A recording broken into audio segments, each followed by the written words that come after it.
Welcome Blues, and a clickbait title? No, not a clickbait title. You won't get anything like that on this channel. I do think internationals should be scrapped. I mean, you may think that's a bit of a knee-jerk reaction. Okay, you know, we've got like the World Cup, which, I mean, it's a big trophy to play for, but just hear me out. I'm talking now with my Manchester City hat on, my fan hat. One of the things that's always bugged me about international football is that, so let's not use City as an example. Let's take West Ham, for example. So let's say we're a West Ham fan, and the West Ham Youth Academy is coming on really nicely. You know, they're bringing a few players in who are maybe 15, 16, 17 and putting them in the youth team. So they maybe paid money for them. So they've got players in there who have been at West Ham for, say, you know, since they were 7 years old, and they paid for their education, their training. They've put a lot into that player or those players. And then one of them gets, called up in the first team. He's looking a really good player, and he gets selected for, let's say, England, for the England team. Now, to my mind, I know, again, this is with my fan hat on, because obviously players who are selected for the country are very proud of that fact, and they will want to go and play for the country. But from a fan's perspective, that's not great.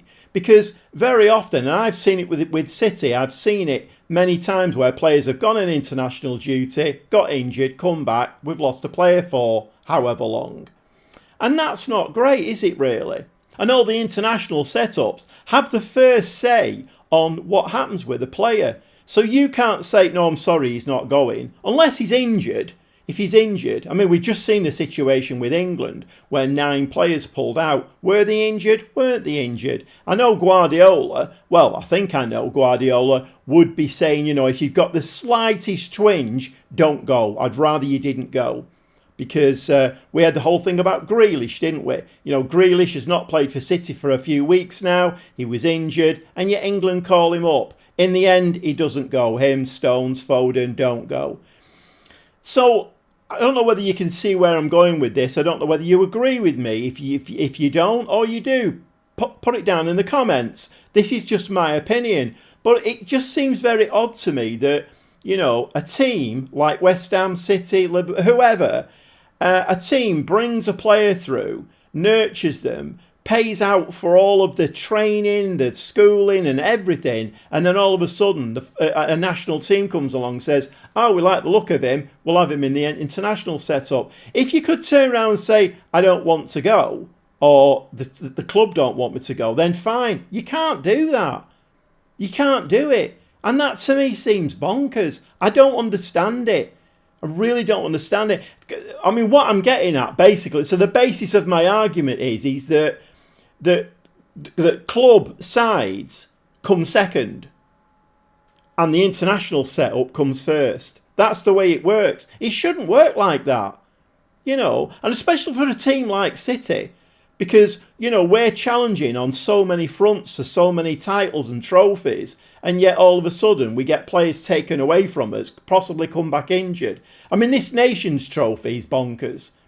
You know, I mean, going back to the origins of that, so basically they used to have friendlies in there, didn't they? Building up to like the World Cup and, you know, the European competition, all of that kind of thing. So they used to have friendlies in there. And then some bright spark decided, you know what, we'll turn it into a tournament. So, okay, international players going away. If it's a friendly, I'm sure you pull on an England shirt. We'll take in England, for instance. You pull on an England shirt and, you know, you're going to want to do well, you know, whatever.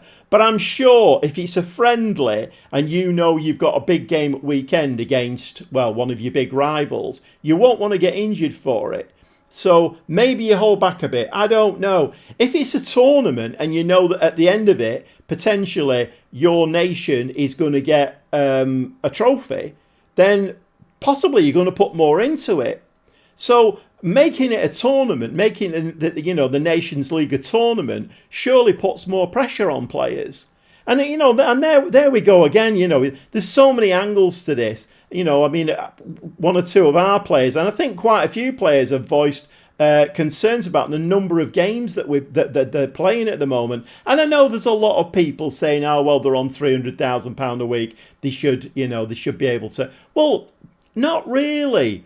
If we go back to the 60s and 70s, when the 60s for me, when I started watching football, the players then and compared to the players now, there's no comparison, is there? Players back then used to go out for a fry up. A lot of them used to smoke, and I'm sure quite a lot of them were diligent. But compared to these days, footballers these days, particularly in the Premier League and the top leagues around the world, they're highly honed athletes.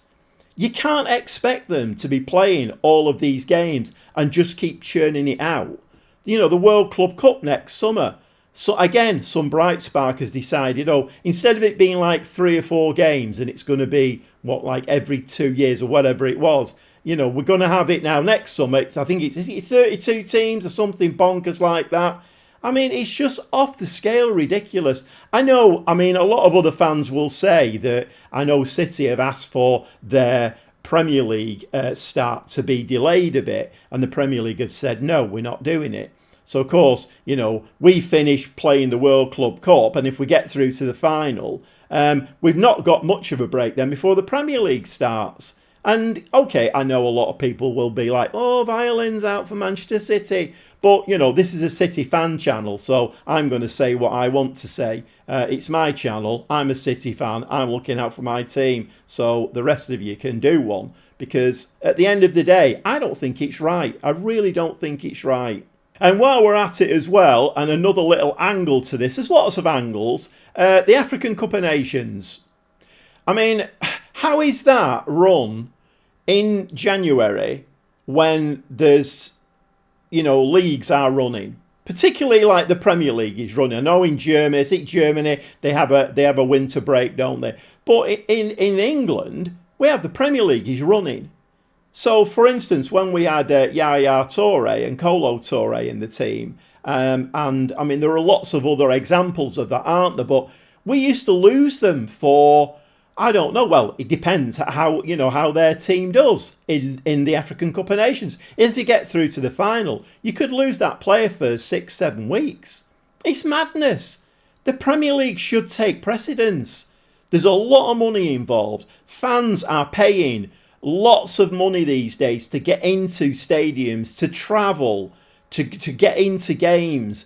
There's a lot of money involved now for fans. And all of a sudden, for instance, Yaya Toure's not there because he's off with the African Cup of Nations. Why is that not played in the summer? Oh, well, because the World Cup or whatever else, competition is on then. So they have to play it at a time when the English Premier League, I mean, it's just bonkers. It really is. Something needs to be done about it. Obviously, at the moment, the complete opposite of that is happening because nobody in authority is looking at and saying, look, this needs sorting out. They're actually going the other way and putting more games in. So, yeah, as bonkers as it may sound, I think internationals should be scrapped. And again, it's not knee-jerk. This is not because City have got a lot of injuries at the moment. I've had that thought now for years. To be honest, I don't really watch England, if I'm honest. I'm probably going to contradict myself a little bit now. I mean, if we get through to finals, I will watch them. And I will cheer them on. I'm not saying I absolutely hate it or whatever. I will cheer my nation's team on. I will cheer England on. But the build-up games, and I don't really watch them if I'm honest. Even the fact that in recent times we've had like 5 City players playing for England.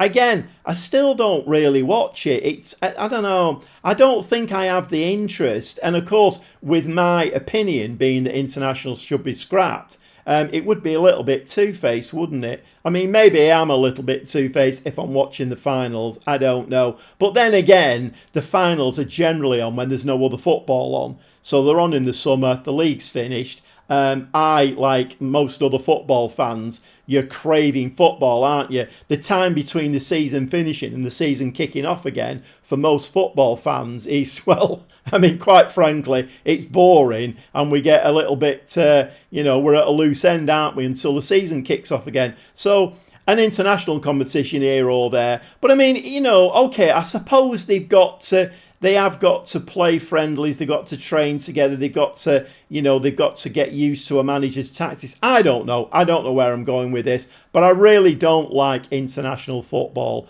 and I don't think players should be held to account if they don't want to go, or if the clubs don't want them to go. I find this system of international football first, club football second, how can that be a good thing?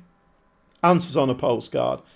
Any thoughts, any ideas, stick them in the comments, and please subscribe and give me a like. It's a brand new channel, and I'd like it to grow if that's at all possible.